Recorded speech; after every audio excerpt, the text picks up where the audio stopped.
Olá, espero que estejam todos bem. Nesta aula, dando sequência ao uso dos potenciais eletromagnéticos, nós vamos estudar um caso específico que talvez possa ser considerada uma das antenas mais simples que você pode obter, chamada de polo elétrico. Essencialmente, nós vamos trabalhar com a aproximação do dipolo curto, ok? Mas você poderia pensar essa situação da seguinte maneira: imagine que você tem uma linha de transmissão, está sendo alimentada por um gerador que tem uma certa impedância interna, que a linha tem uma certa impedância também, e a terminação dessa linha está em circuito aberto, certo? Aí você dobra um dos extremos a 90 graus para cima, o outro para baixo, e você vai ter esta configuração aqui, certo? A dobra ela é de tal monta que você tem uma dimensão D sobre 2 aqui, D sobre 2 aqui, de tal maneira que o total, quando olhada essa estrutura, tem tamanho total D. Claro que tem o gap aqui no meio, é a separação entre os dois condutores da linha de transmissão, mas esse gap é considerado desprezível. Então você assume que o tamanho da sua antena é D sobre 2. Pense o seguinte: se você tem uma linha de transmissão em aberto, você tem ondas estacionárias presentes ali. Especificamente, nós precisamos conhecer, para calcular os potenciais eletromagnéticos dessa estrutura, a densidade de corrente. Então, a primeira coisa que eu quero saber é quanto vale a corrente elétrica nessa estrutura. Tá? Então, veja só, se você tem uma linha em aberto aqui, na terminação da linha a corrente tem que ir a zero. Esse aqui seria o zero de corrente, tá certo? Zero, zero. Tá? Você tem, pensando circuitalmente, a corrente vai por esse condutor e volta pelo outro, né? Isso do ponto de vista circuital meio simplificadamente. Mas de tal maneira que nesse ponto você tem o zero de corrente e estabelece-se uma onda estacionária de corrente, porque essencialmente a uma distância de 1/4 de lambda você tem um transformador de impedância, o que é aberto vira curto-circuito e aí tem o máximo de corrente. Aquelas regras gerais que valem para linhas de transmissão continuam válidas aqui, né? Tem uma linha de transmissão circuito aberto. Então a corrente começa em zero e cresce, depois ela desce de novo e assim vai. Ela é periódica aqui dentro dessa linha de transmissão, né? Naturalmente a tensão é máxima nesse ponto aqui de terminação e a corrente é mínima. Depois, a um transformador de impedância de distância, você vai ter a corrente máxima e a tensão para zero. Depois você tem um repetidor de impedância e assim sucessivamente. Mas acontece que você faz uma dobra em D sobre 2. Então, a corrente aqui continua, né? Mas o que me interessa é esta região aqui do espaço. Note que, enquanto aqui você poderia pensar que nesta região a corrente está indo aqui e está voltando por aqui, porque é uma corrente que está levando cargas a se acumularem aqui nesse extremo, suponha numa parte do ciclo em que você acumula cargas positivas aqui, negativas no outro extremo, tá? Enquanto essa corrente ela faz isso aqui, ó, ela é no mesmo sentido depois que você dobrou, aqui nessa outra parte da linha de transmissão, ela tem uma composição de tal maneira que na linha de cima, no condutor de cima, ela está indo no sentido da direita, está indo para a direita, e no condutor de baixo está indo para a esquerda.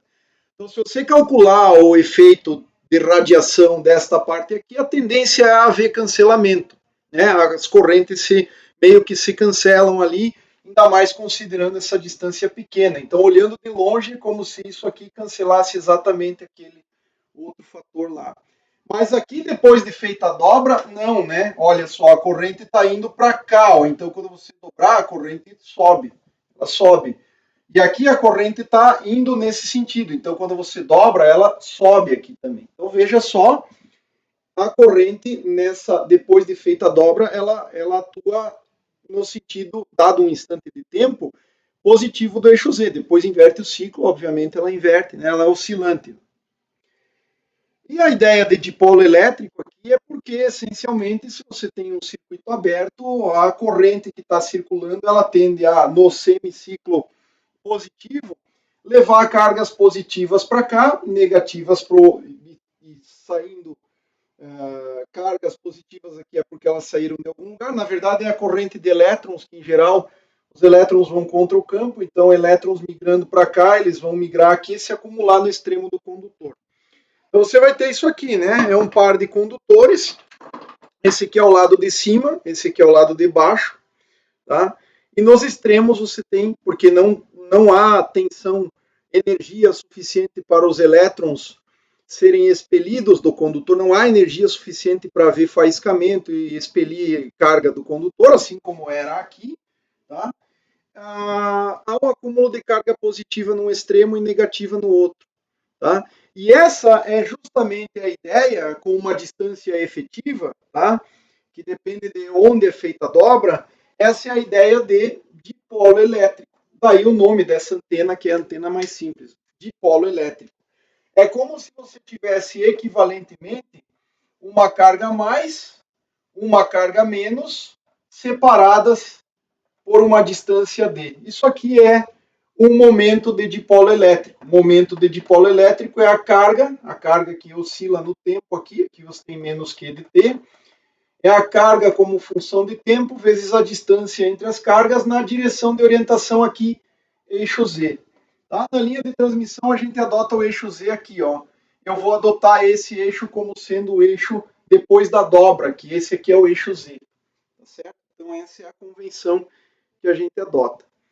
Então, você tem uma corrente que é uma função de Z, lembre, regime harmônico, né? Essa corrente como função de Z e T, ela tem esta cara aqui, é I de Z elevado a I ômega T. Tá? Então, eu preciso especificar esse cara para fazer as contas do potencial. Qual é a aproximação, qual é a antena provavelmente mais utilizada nesse tipo de configuração? É o dipolo de meia onda. É quando você tem o quê?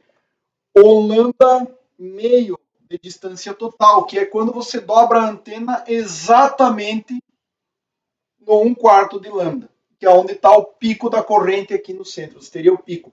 Depois nota que a corrente começa a cair de novo.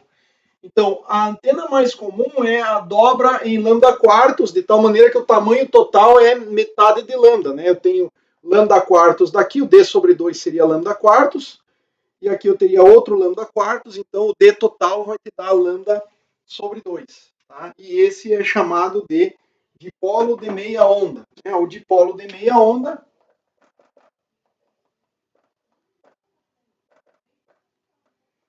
você tem o D igual a lambda sobre 2. Tá? Essa é a ideia. Mas nós vamos fazer uma aproximação de tal maneira que a dobra que eu faço é D muito menor do que lambda. Esta aqui, ó, de polo curto, D muito menor do que um comprimento de onda.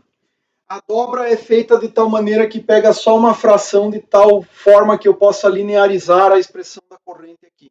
Caso contrário, ela é um cosseno aqui. Mas eu vou linearizar fazendo uma dobra bem pequena, ou seja, eu vou dobrar ela bem aqui perto da extremidade, ó. E aí essa corrente passa a ser representada por uma reta, aproximadamente uma reta. Então, na prática, essa aproximação de polo curto, ela vale, as expressões todas que a gente vai tirar são válidas para, na prática, D tem que ser menor ou igual a 1/4 de lambda. Então, note que a sua dobra seria feita a 1/8 de lambda, né? Porque aí, somando as duas partes, vai te dar lambda quartos de distância total. Então, na prática, esse aqui é um bom número para você dizer, olha, se a antena tem um tamanho de D sobre de lambda quartos ou menor, vale esta aproximação que considera o muito menor. O que é muito menor aqui, então? 1/4 já é muito menor. Tá? Qualquer coisa menor que 1/4 de lambda já é considerado muito menor. Bom, então nós precisamos especificar essa distribuição de corrente e o J, né? Lembre que o passo a passo para fazer contas é especificar o I e especificar o J, portanto. Tá? Isso que nós precisamos especificar. Então, vou começar pelo J para antenas chamadas antenas filamentares. Então, densidade de corrente, vetor densidade de corrente, J de x, y e z. Lembre, né? E na I ômega t já tá especificado lá nos potenciais. Então, o vetor J para as chamadas antenas de fio, antenas filamentares. É bem geral isso aqui. Tá? Antenas que podem ser considerados filamentos unidimensionais. Então, o que você tem aqui?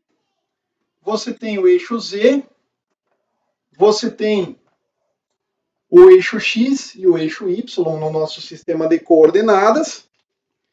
Uma antena filamentar, ela vai ter uma seção transversal qualquer, pode ser retangular, pode ser lá, normalmente é circular.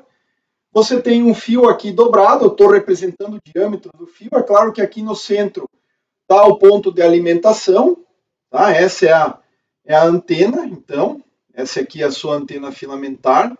Aqui está o ponto de alimentação, então isso aqui vai para o gerador de funções, para a saída do radiotransmissor, por exemplo, tá? Essas dimensões aqui, elas podem não ser simétricas, via de regra, tá? No nosso caso, a gente vai deixar simétrico, tá?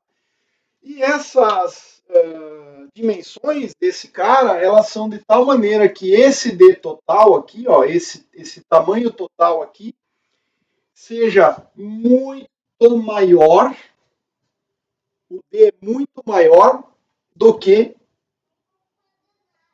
o diâmetro. Tá? Vou chamar esse diâmetro de 2 vezes A, tá certo? 2 vezes A seria o raio desse condutor aqui, ó. Tá? Então, suponha que o condutor é igual, você tem raio A, D muito maior do que A. E, tipicamente, você despreza esse gap aqui, ó. Esse gap também é desprezível sempre, tá? O ponto de alimentação tem um gapzinho aqui. Normalmente tem ar aqui, pode ter um outro dielétrico separando para evitar faiscamento, dependendo da potência que você utiliza, etc. Então, o gap é desprezível para todos os fins. Então, esta é o tipo de antena filamentar. Você efetivamente, se isso aqui é verdadeiro, essa dimensão é muito maior que essa, efetivamente, isso aqui é um fio unidimensional. É um filamento 1D. Mas, aqui, portanto, né, circula uma corrente I de Z sobre o fio. Estou representando o vetor aqui, o que vai ser o vetor J fora, tá? Mas tá dentro do condutor. Tá? Então, como é que eu vou calcular a densidade de corrente nesse caso? É uma função de x, y e de z, certo? Primeiro, eu já sei qual é a direção do vetor densidade de corrente. É a orientação do fio. E a orientação do fio, nós estamos assumindo que é sobre o eixo z. Então, a direção é a direção de z. Tá? Está orientada ao longo de z. Agora, quanto vale a densidade de corrente propriamente dita? Densidade de corrente, ela vale 0 fora do fio, certo? Vale 0 fora do fio. E valerá a corrente I de Z dividido pela área do fio, área de seção transversal, que eu vou chamar de A transversa, né? A perpendicular não é uma boa, já uso isso para potencial transverso, mas seria a seção transversal aqui, A subíndice T. Então, A subíndice T. Tá? Isso aqui no fio. Ok? Bom, agora, aonde está o fio? Se você fizer, olhando de cima, esse fio aqui, ó, imagine aqui o eixo X. Então, eu estou olhando de cima. Esse aqui o eixo Y. Você tem aqui um certo delta X e isso aqui um certo delta Y. Esta área de seção transversal, ela vale delta X vezes delta Y. Se você tivesse um fio de seção reta retangular. Se não, seria π vezes A quadrado aqui, né? Mas eu vou usar sistema cartesiano porque no final das contas eu quero implementar esta condição e fazer então efetivamente o limite A tendendo a zero. Tá? Para quem olha de longe, olha só, essa caneta aqui, olhada de bem longe, ela é um fio. Ó, note que quanto mais longe, eu não sei se dá para perceber, olha, você percebe muito mais a seção transversal, esse diâmetro aqui, quanto mais perto você tiver. Quanto mais longe você for, mais isso aqui parece um fio. Essa dimensão aqui é muito mais importante do que esta aqui, ó. E normalmente você tem para fios condutores essa condição mais válida ainda, né? Então olha só, na verdade nós vamos ter j como função de x, y e de z igual zero quando x em módulo é menor ou igual a delta x sobre 2 e, é uma condição e, porque onde que está o fio? O fio está aqui nessa região, ó. Se o x é maior do que, desculpa, aqui é delta y, tá? E essa aqui é que é delta x, tá? Se você tiver para cá, ó, ou seja, x maior que delta x sobre 2 ou menor que menos delta x sobre 2, ou seja, em módulo, o x menor, maior ou igual a delta x sobre 2, se você tiver para fora desta região aqui, tá? E, aí tem que ser uma condição ou, né? Tanto faz, porque se você está, não importa, você pode estar dentro da região Y em que tem corrente. Aqui tem corrente, ó, nesta região, olhando de cima, seção transversal do nosso fio é um retângulo. Se você tiver aqui dentro em Y, dentro da região do range do delta Y, mas fora em X, já era, não tem corrente aqui fora. A mesma coisa para Y, se você tiver dentro do range do delta X, mas fora do range em delta y, aí a corrente é zero também. A corrente só existe aqui dentro deste retangulinho. Então, zero será se o módulo de x é maior do que delta x sobre 2, ou igual, aí tanto faz, tá? Mas vou colocar só maior, ou o módulo de y maior do que delta y dividido por 2.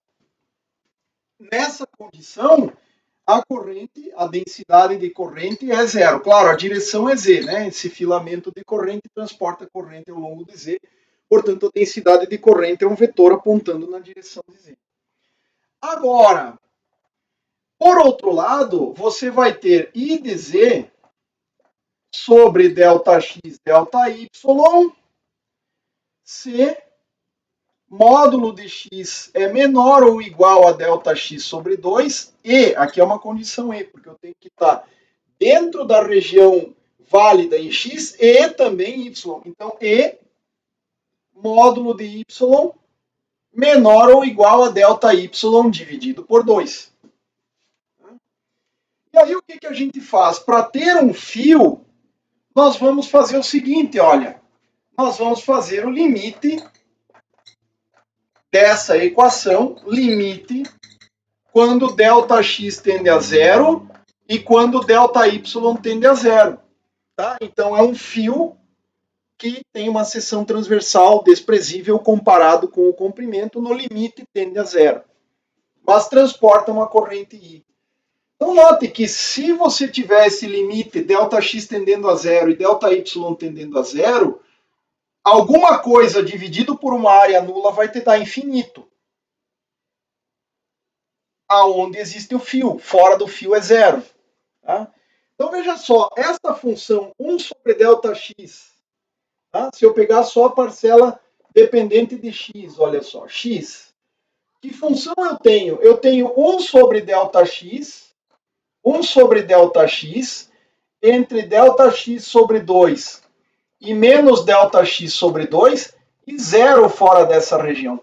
No limite, quando ΔX tende a zero, essa função aqui é a delta de Dirac. É o impulso. Tá certo? Então daqui eu posso tirar uma conclusão, que no limite, tá, essa função representando zero fora desse intervalo aqui e 1 sobre ΔX dentro deste intervalinho aqui, é uma delta, é um impulso. É uma delta de Dirac. Impulso no espaço, tá? Impulso em x. Mesma linha de raciocínio para a parte em y. É uma delta em y. Então, veja só, a densidade de corrente, o vetor J para antenas filamentares, ela tem essa cara aqui, ó. J vetor de x, y e de z é igual sempre a corrente como função de z, delta de x, delta de y na direção de z.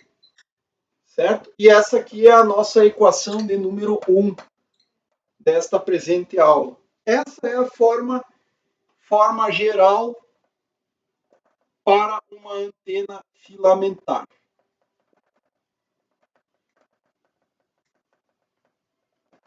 Note que dimensionalmente a delta embute unidades de 1 sobre o argumento. No caso, x é metros, 1 sobre metro. Então eu tenho ampere, dimensionalmente, ó, ampere, porque vem da corrente, por metro, porque vem do delta de x, por metro, porque vem do delta de y, portanto, por metros quadrados, que é a unidade de densidade de corrente. E é claro, é corrente sobre área. Então, nota que a delta é uma função que tem unidades de 1 sobre delta x. Isso aqui é a função em x, né, a f de x, 1 sobre delta x. No limite, delta x tende a zero, a área da delta é unitária. Então, note que a área é unitária, satisfaz todas as propriedades de uma função delta. Então, densidade de corrente para uma antena filamentar tem essa cara sempre, independentemente de qual é a distribuição I de Z. E é essa que nós queremos agora buscar.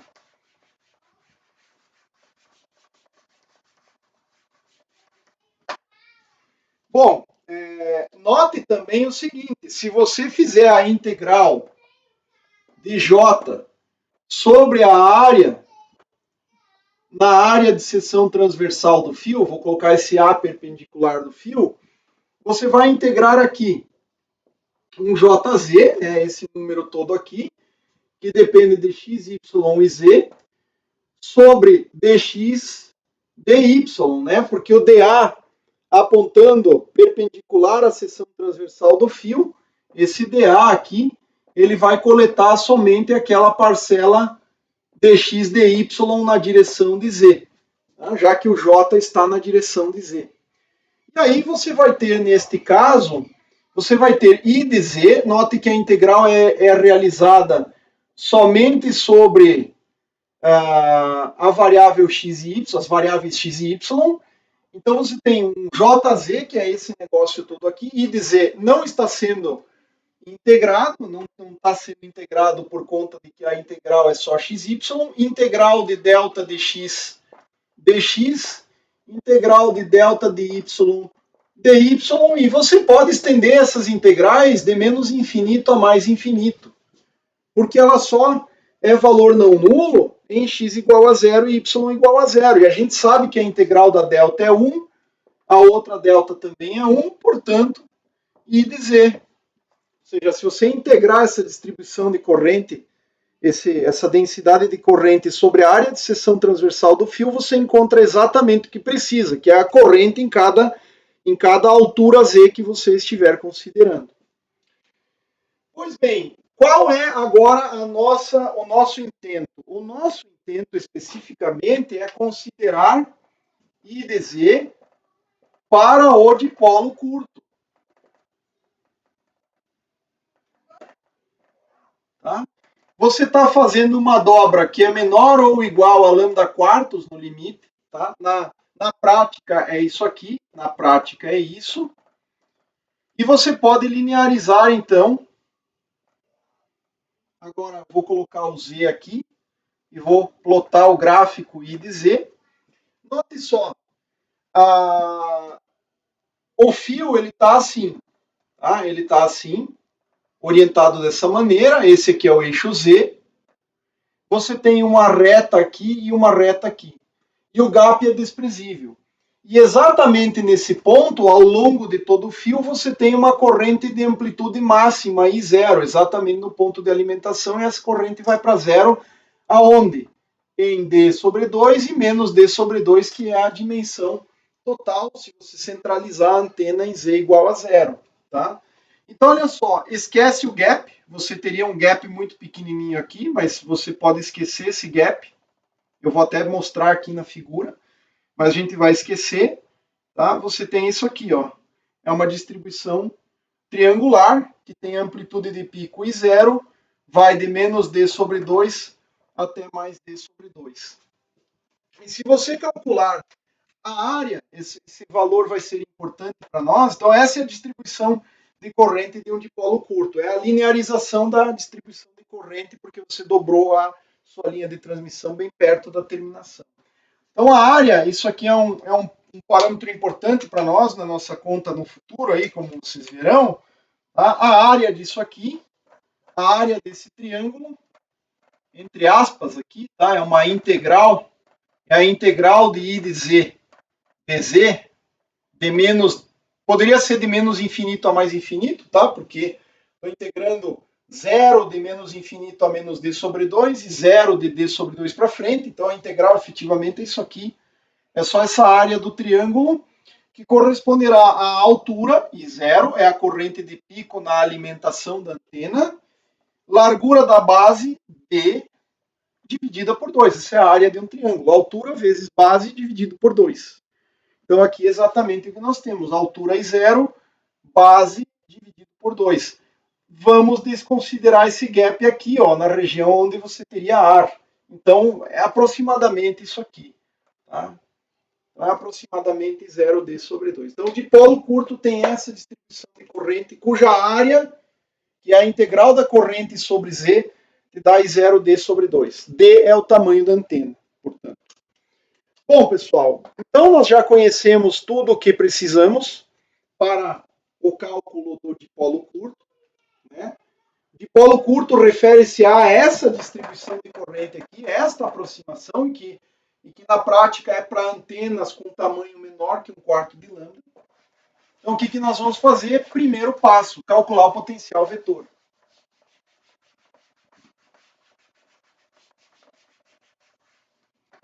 Um detalhe, se você não quiser centrar a sua antena filamentar na origem em relação aos eixos X e Y, você pode produzir deslocamentos espaciais. Por exemplo, uma antena que é colocada em um outro X, por exemplo. Você teria simplesmente I de Z, delta dx menos um x0, ou seja, ela está deslocada em x, delta de y, só desloquei em x, posso deslocar em y também, seria y menos y0, e eventualmente você vai colocar, isso é o que é chamado de arranjos de antenas, você vai colocar vários desses filamentos colineares, em geral, para formar antenas mais diretivas, com propriedades específicas que você queira. Então você vai colocar antenas colineares, elas estão distanciadas. Então a sua densidade de corrente aqui, né? Claro, faltou a direção. A sua densidade de corrente, no final das contas, ela vai ser J igual somatório das correntes da enésima antena delta de x menos xn, delta de y menos yn, seriam as coordenadas y, x, xy de cada antena enésima, e todas elas colineares, ou seja, orientadas na direção de Z. Então você poderia ter um arranjo de antenas, isso aqui seria para um arranjo. Tá? Mas eu vou voltar agora para o nosso problema do dipolo curto, senão a gente não chega ao final desse problema aqui. Bom, o que nós precisamos fazer agora? Cálculo do potencial vetor. Cálculo de A no regime harmônico.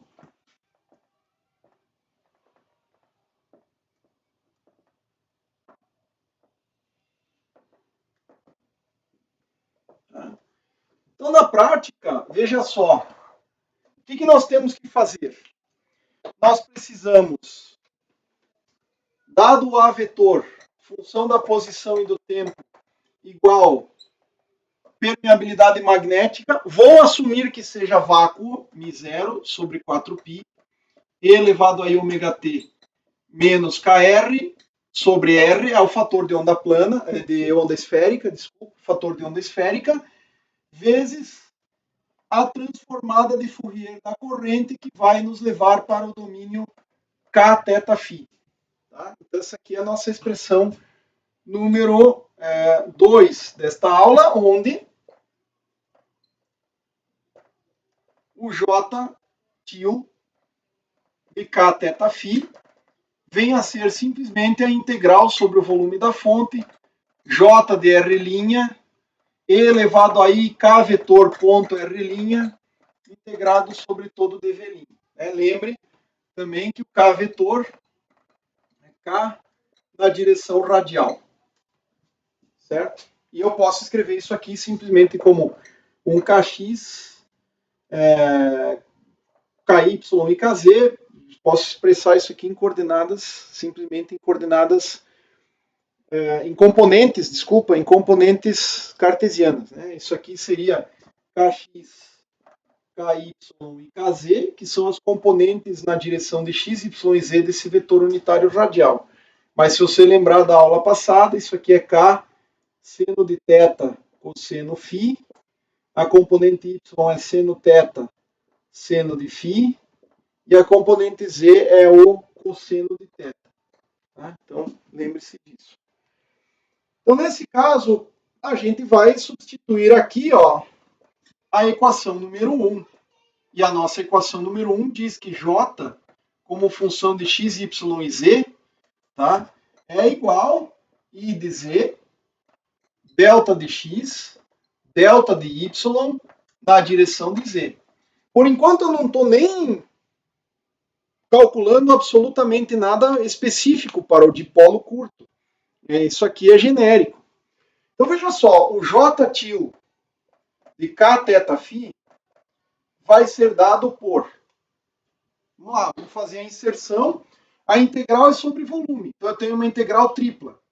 X' de menos infinito a mais infinito, Y' de menos infinito a mais infinito, Z' também. Posso fazer formalmente essas integrais irem a infinito.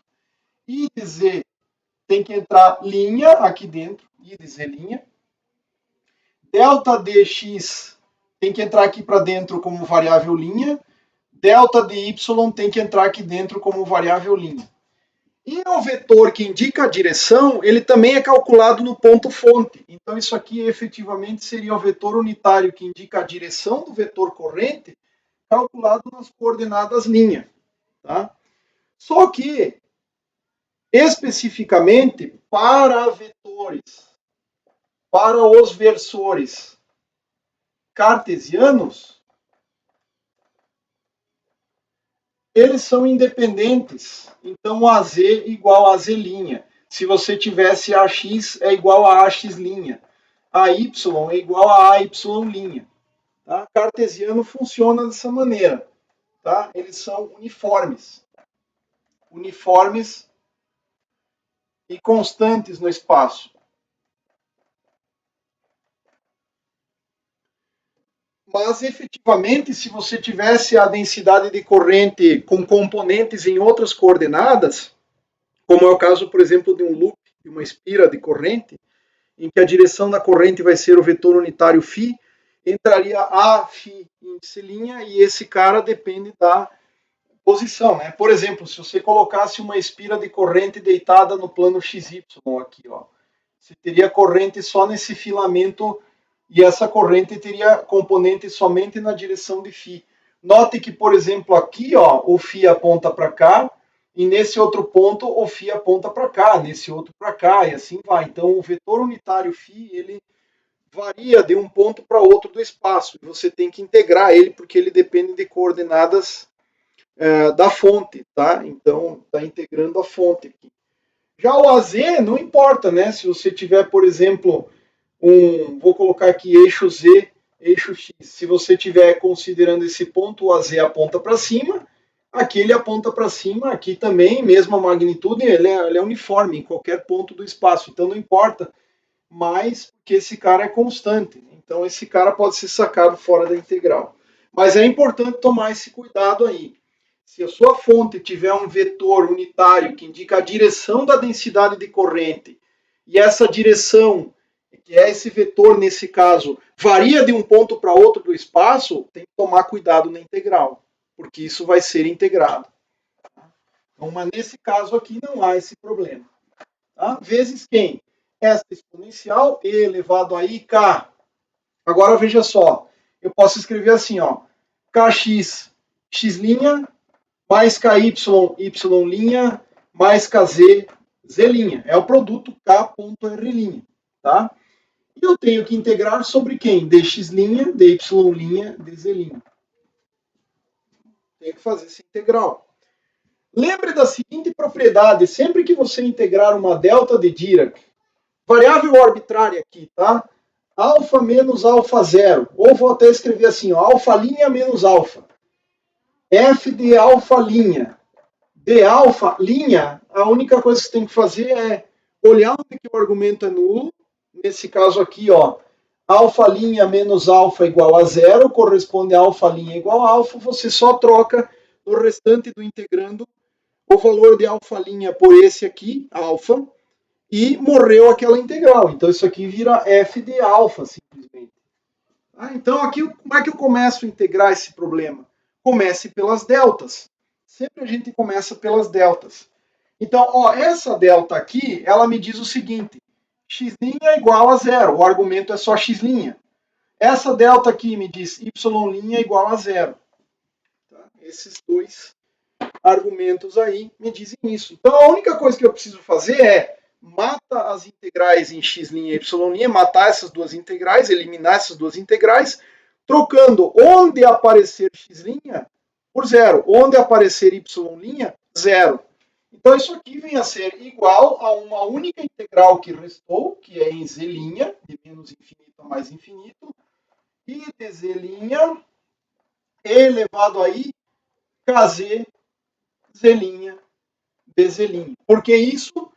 Porque quando eu substituo x' igual a zero, esse termo vai embora. Então esse termo aqui vai para zero e esse termo aqui vai para zero.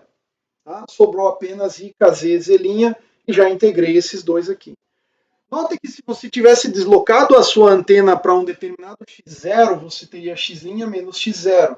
E a única coisa que aconteceria é um termo de fase, aqui, e elevado a kx x0. Você teria isso aí como uma constante que sai fora da integral. Então, via de regra, mudaria pouca coisa no cálculo. Mas quando você tem várias antenas distribuídas, a fase relativa de uma para outra pode ser importante. Mas aqui, para que você vai complicar, se dá para eliminar essas dependências aqui. Naturalmente, você não vai fazer complicações. Então, é isso aqui que eu preciso integrar para antenas filamentares cujo eixo do fio, do filamento, o próprio filamento é o eixo Z. Ok? Só tem uma, o filamento é o eixo Z. E, naturalmente, que a direção, como ela é constante, eu também posso sacar fora da integral, virando direção Z. Tá certo? Agora, quem que é o kz? O kz, eu preciso lembrar que o kz ele vale k cosseno de θ, porque é a componente z deste vetor aqui, ó, k na direção radial.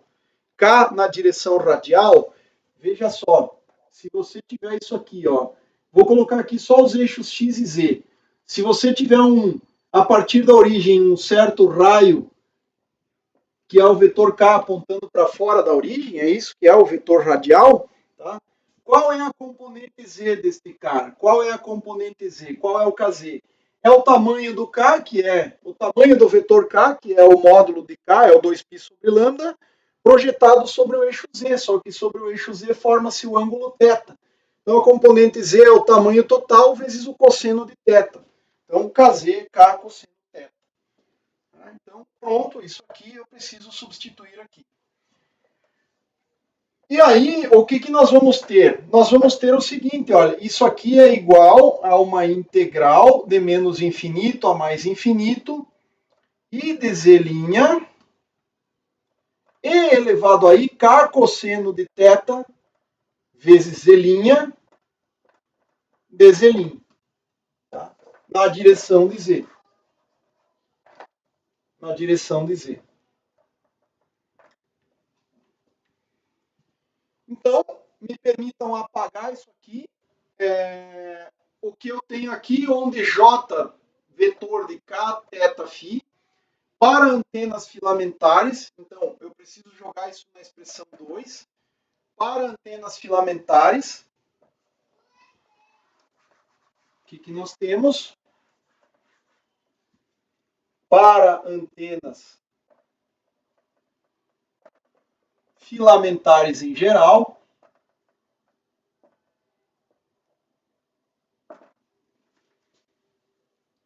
J vetor de K, θ, φ, só depende de θ, ou a variável φ foi embora.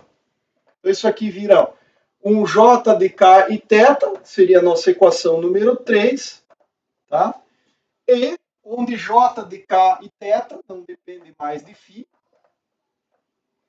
vai ser igual, veja só, essa integral aqui. Porque o resto, as integrais em x, y, a gente já integrou. Então, é uma integral de menos infinito a mais infinito, i de z', e elevado a ik cosseno de θ. Então, na verdade, essa função é de k e de θ, mas é numa combinação muito particular, é na combinação produto entre o k e o cosseno de θ, vezes z', dz' na direção de z. Certo? Essa é a integral que você tem que fazer para antenas do tipo filamentares.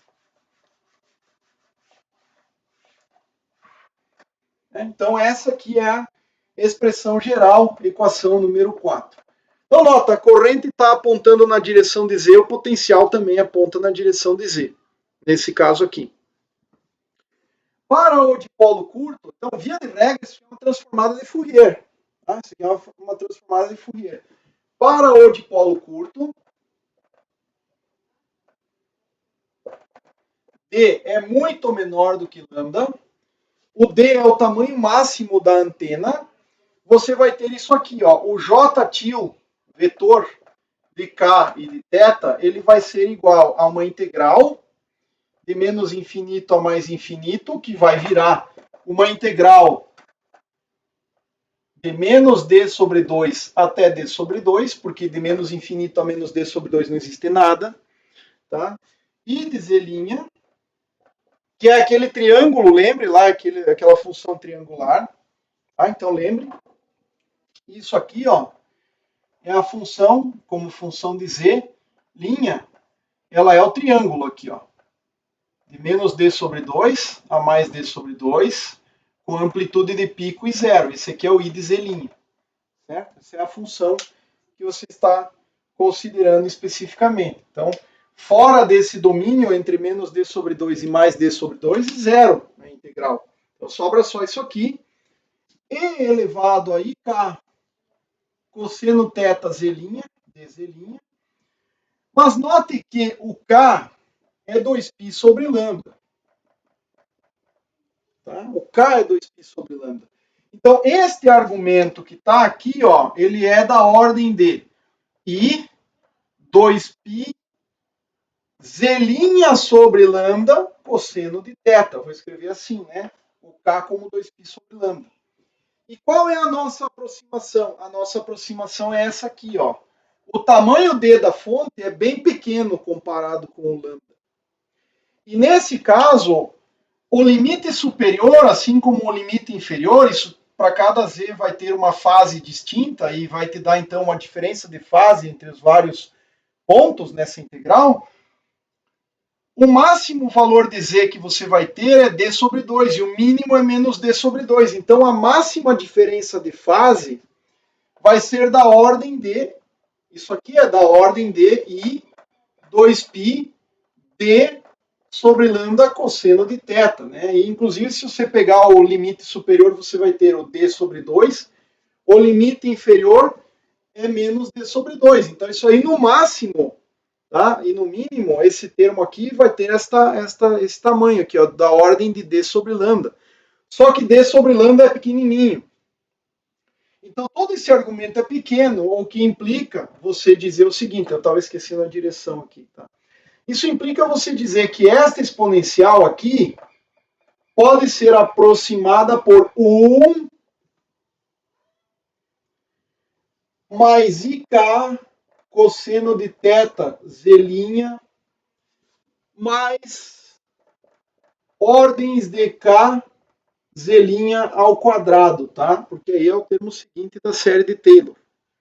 Então, o que eu vou fazer? Eu vou trocar esse exponencial, em vez de calcular a transformada de Fourier propriamente desse triângulo, eu vou calcular uma transformada de Fourier aproximando a exponencial que está aqui. E eu vou dizer que esse exponencial é 1 mais ik cosseno θ vezes z'.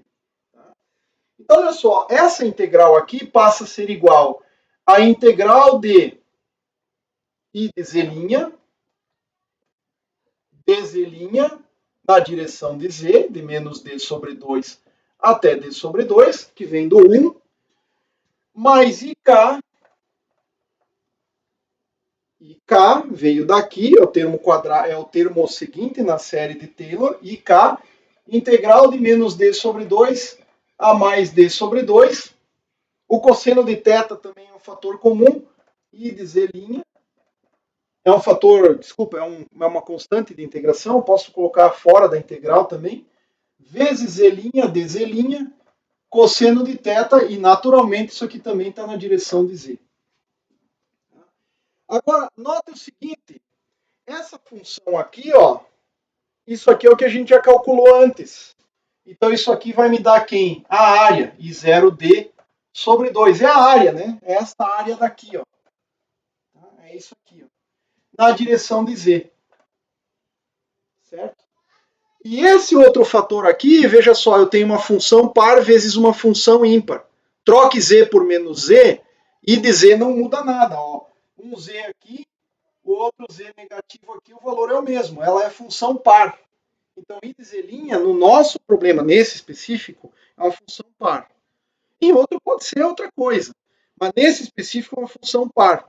Então, isso é bom que você vá trabalhando. Olha, tem que ver qual é a simetria do problema. Z', por outro lado, é uma função ímpar, né? Para Z positivo, ela é uma reta assim, e para Z negativo, então, dado um Z, ou menos Z, ela tem o valor sinal trocado.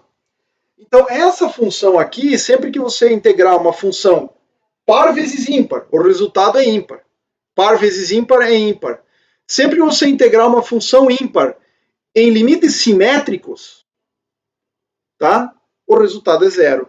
Então, esse termo aqui, a integral é zero.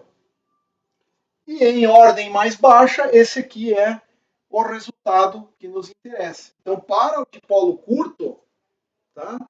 Para o dipolo curto, vamos escrever o nosso resultado final.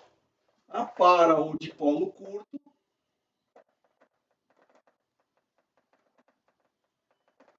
que significa D menor ou igual a lambda quartos na prática. Okay? Eu posso trocar essa expressão aqui, vai ser a nossa equação número 5, por I0D sobre 2 na direção de Z.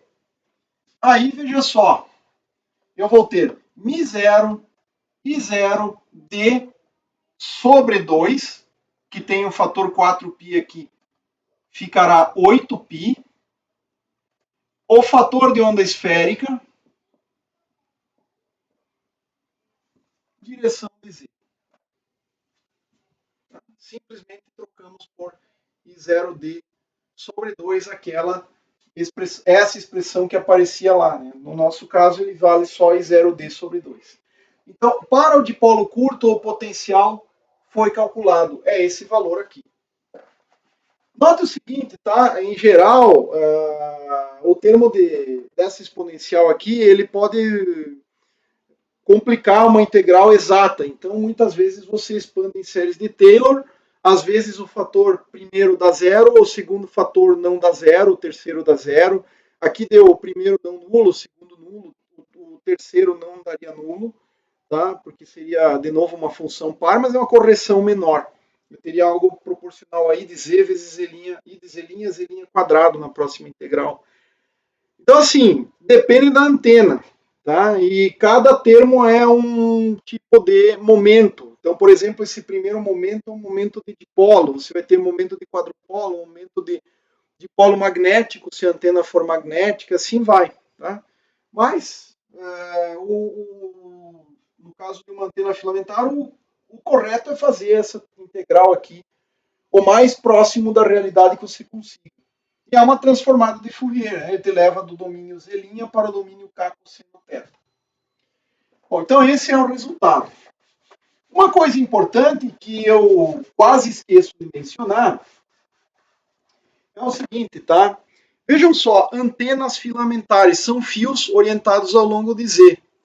O fio, ele tem essa simetria. Se você olhar daqui, na mesma altura, e olhar daqui, ou olhar daqui, o fio, ou seja, variar o ângulo φ, tá? Porque, veja só, você tem o fio aqui, ó.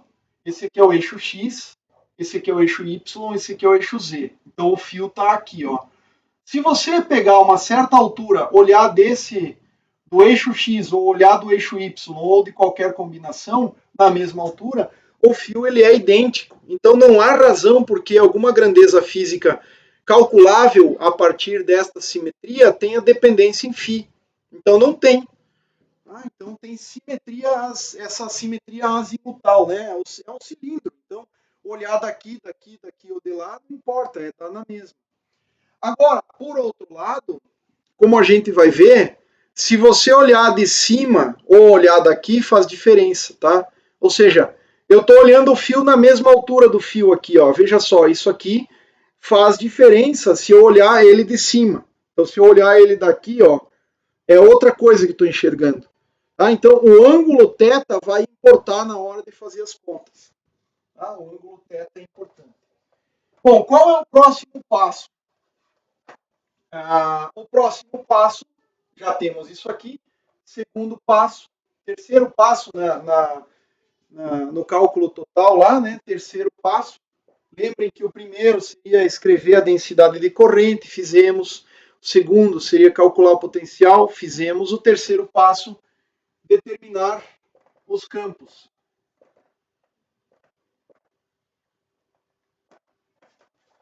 E aqui, olha só, até porque para campos de radiação o que interessa é o campo transverso, você vai converter este cara, que ele tem esta forma aqui, é uma componente Z na direção de Z, ou seja, ele é cartesiano. Ele poderia escrever esse vetor assim, ó, como vetor 0, 0 e direção de Z, e componente na direção de Z, onde a Z é aquela função ali, né, μ0 e 0D, dividido por 8π, fator de onda esférica na direção de Z já está, né? A direção de Z já está. É a componente Z, então essa direção preciso escrever. Então essa quantidade aqui eu preciso converter no terceiro passo, transformar para componentes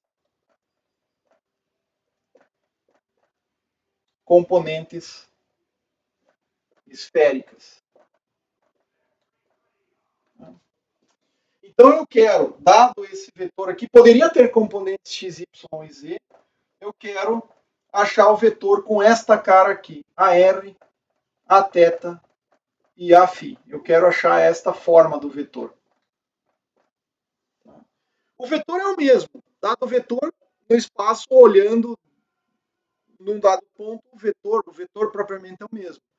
Mas a forma como eu o represento em componentes depende do sistema de referência utilizado, do sistema de coordenadas utilizado. Então, esse aqui é a representação. Tenho dependência em coordenadas esféricas, mas componentes em coordenadas cartesianas. Tá? Então, eu preciso fazer a transformação. Então, eu vou ter aqui, ó, o vetor A em esféricas. Ele é uma matriz que transforma cartesianas para esféricas, vezes o vetor em representação cartesiana. A via de regra é isso. Você representa ele como vetor coluna.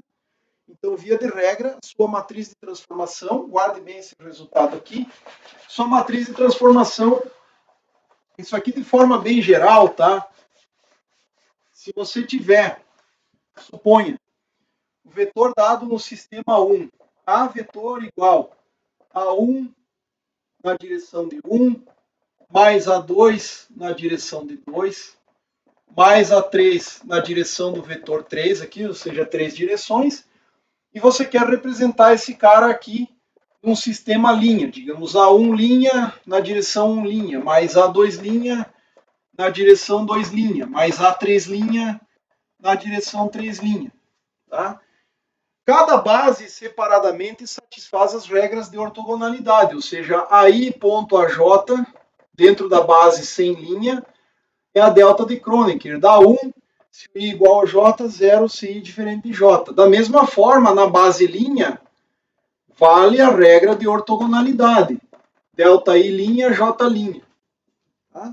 Mas o produto de um dos AIs com um dos AJ linhas, isso aqui eu não sei, eu tenho que calcular, e é aqui que entra a matriz de transformação. Então, digamos assim, ó, eu conheço esse cara, suponha que eu conheça a versão não linha e eu quero as componentes na versão linha. Veja só, se você projetar o vetor componente A1 linha, né? Componente A1 linha, eu quero projetar o vetor na direção A1 linha. Olha o que vai acontecer. Na linha de baixo aqui, nesta parte da expressão, eu vou ter A1 linha ponto A1 linha, que é 1, dá o A1 linha, que eu já estou querendo calcular, mais 0, porque A1 linha ponto A2 linha é 0, A1 linha ponto A3 linha é 0. Eu sei disso, então eu tenho a componente A1 linha. Mas na linha de cima, o que, que eu vou ter? A1 ponto A1 linha, mais A2 vetor unitário na direção 2.A1 linha, mais A3, direção 3.A1 linha. E assim você pode escrever isso aqui assim, ó. Somatório de A, sei lá, suponha uma variável J, AJ, ponto A1 linha. A1 linha, para esta primeira equação. Somado sobre todo J. Para o A2 linha, mesma coisa, troca o 1 linha por 2 linha, para o A3 linha, mesma coisa, de tal maneira que você pode escrever isso aqui na forma de uma equação matricial. A1 linha, A2 linha, A3 linha. Isso aqui é bem geral para matrizes de transformação. Dada a independência do objeto propriamente em relação ao sistema de coordenadas que você utiliza, você pode achar essas matrizes de transformação. Essas matrizes são chamadas de matrizes ortogonais. E veja só, eu tenho que multiplicar aqui quem? O A1, o A2 e o A3, que é o vetor original. Então essa equação aqui vai ter mais outras duas que posso montar na forma matricial. Ó. Isso aqui é A1 ponto A1 linha, ou se você preferir inverter aqui a ordem, né, você pode escrever assim, ó, A1 linha ponto A1, A1 linha ponto A2, A1 linha ponto A3.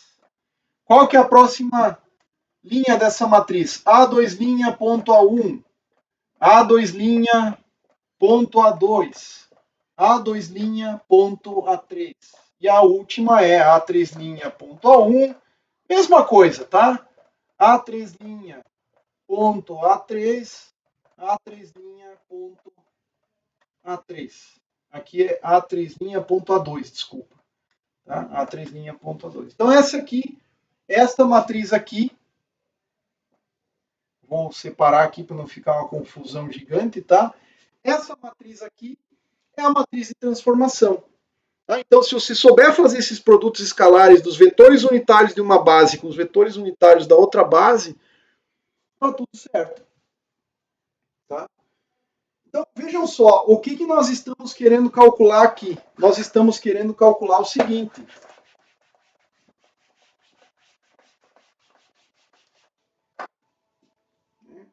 Nós estamos querendo, os nossos linhas são as componentes R, θ, φ. E o que eu tenho aqui? Componentes x, y e z. Essa aqui no nosso problema especificamente são nulas. Tá? Então, olha só, o que eu teria aqui? Eu teria ar.ax, ar.ay, ar.az. Então, veja, esta linha do vetor aqui, eu tenho que fazer o produto de cada um dos outros aqui, x, y e z, com o versor naquela direção que eu quero. Tá? Então, ar.ax, ar.ay, ar.az. Aqui, ó, eu vou querer o ateta, então é ateta.ax, ateta.ay e ateta.az. Tá? E da mesma forma para o φ.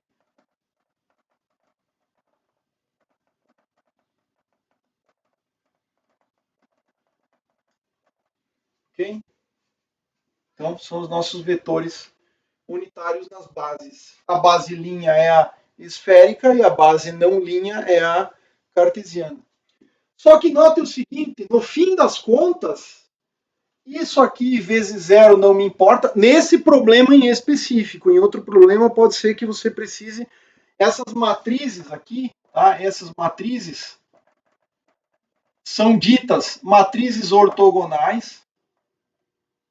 Então, se você calculou essa aqui, a inversa dela, uma matriz ortogonal é a matriz transposta. Então, se você tivesse os esféricos e quisesse o cartesiano, você não precisaria ficar calculando tudo isso aqui de novo. Basta você fazer a transposta do lado de cá, é a inversa.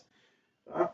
Então, mas basicamente, veja só, nesse nosso problema em específico, todas essas componentes aqui, ó, que multiplicam componentes x, y, eu não preciso saber. Eu não preciso saber por um simples motivo. Alguma coisa vezes zero, alguma coisa vezes zero, e a única coisa que interessa é isso aqui. Alguma coisa vezes zero, alguma coisa vezes zero, e o que interessa é alguma coisa multiplicando isso aqui, porque o nosso vetor só tem componente z. Ah, aqui também não interessa, né? Toda essa parte aqui, na verdade, da matriz não importa para nós. No nosso problema específico. Então, o que eu preciso conhecer no nosso problema? Eu preciso conhecer ar.az, ateta.az e afi.az. Preciso saber esses três. Os outros 6 elementos, no nosso caso aqui, em tela, não tem a menor relevância. Então, veja só. O que sobrou aqui? ar.az.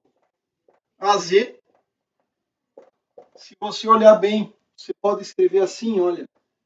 X, Z, um vetor R aqui, então você teria o vetor radial e o vetor Z. E o único que importa aqui é o vetor Z com as componentes esféricas. Esse aqui é o ângulo θ. Note que perpendicular ao AR você tem o Aθ e apontando para lá, para dentro do plano do quadro aqui, contido no plano XY, você tem o Aφ. Então, uma coisa você já sabe de cara, Aφ.az dá zero. Por quê? Porque o Aφ está contido no plano XY e o AZ é perpendicular a esse plano. Né? O Aφ é medido em relação ao eixo X. Então, se você olhasse o plano, né, digamos assim, aqui é o X olhando de cima, aqui é o Y olhando aqui de cima, o Aφ ele seria, dado uma circunferência, que o Aφ ele é um vetor, dada esta posição aqui, ele é um vetor que é sempre tangente à circunferência e apontando dentro do plano XY. Então, naturalmente que a projeção de um vetor com outro que ele é ortogonal é zero. Não preciso fazer nem me estressar com essa conta. Agora, a θ.az eu também preciso saber. Tá? E aqui fica fácil, né? Módulo de um, módulo do outro são só vetores unitários, o ângulo formado entre eles. Então, az.ar, cosseno de θ. Agora, para um θ projetado sobre o eixo z, módulo do um, módulo do outro. E o ângulo formado entre eles. Note o seguinte, ó, este ângulo aqui, ó, o total aqui é 180. Então isso aqui é θ, isso aqui é 90, isso aqui é 90 menos θ. Então o tamanho desta componente aqui é o cosseno de 90 menos θ. Só que isso vem a ser o seno de θ. Então isso aqui tem que ser proporcional ao seno de θ. Mas tem um detalhe, tá? Por convenção do sistema esférico, o Aθ ele aponta para cá, ó. Você traça uma circunferência, o vetor tangente a essa circunferência indo para fora do eixo Z, aqui nesta parte do semiplano superior, tá?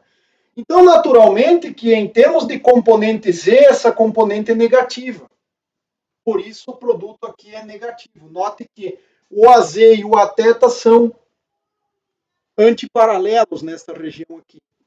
Tá? Então, menos o seno de θ. E aí, pronto.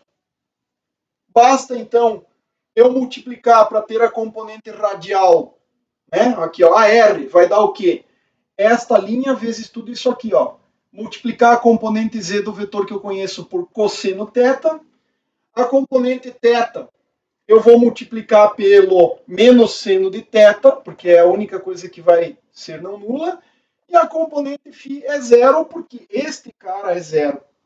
Tá? Então, uma vez feito isso, nós sabemos que o nosso vetor agora ele tem esta cara aqui, ó, AZ cosseno de θ na direção R, menos seno de θ na direção de θ, né? Já que o AZ é um termo comum. Então, eu converti para componentes esféricas.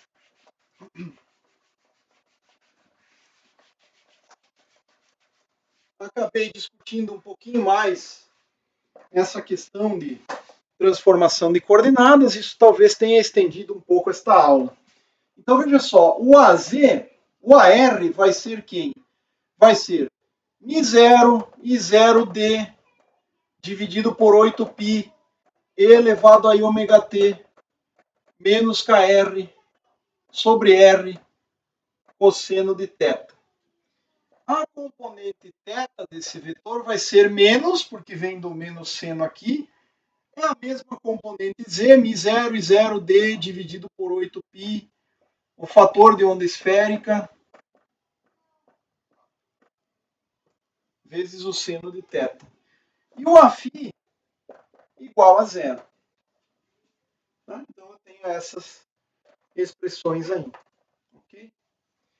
Agora, o próximo passo, tá? O passo seguinte, ainda dentro desse terceiro, é calcular E e B. Como é que a gente faz?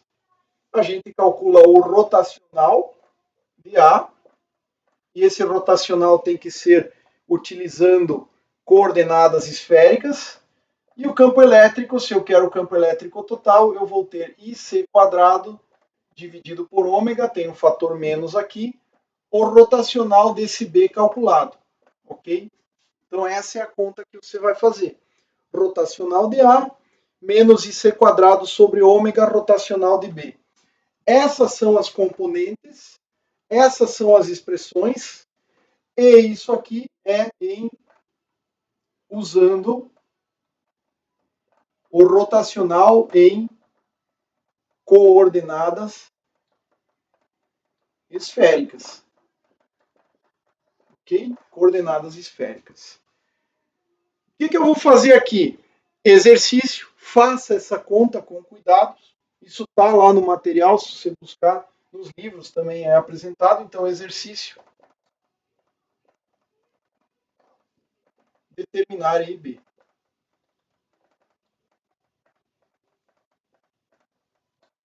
Dado o vetor A, que é esse cara daqui. Tá? É essa expressão aí, em componentes, já em componentes e coordenadas esféricas. Está tudo em esféricas agora. Então, você está trabalhando dentro do mesmo sistema de coordenadas. Nota que, se você quisesse, eu já tenho o AZ, eu vou calcular o rotacional em coordenadas cartesianas.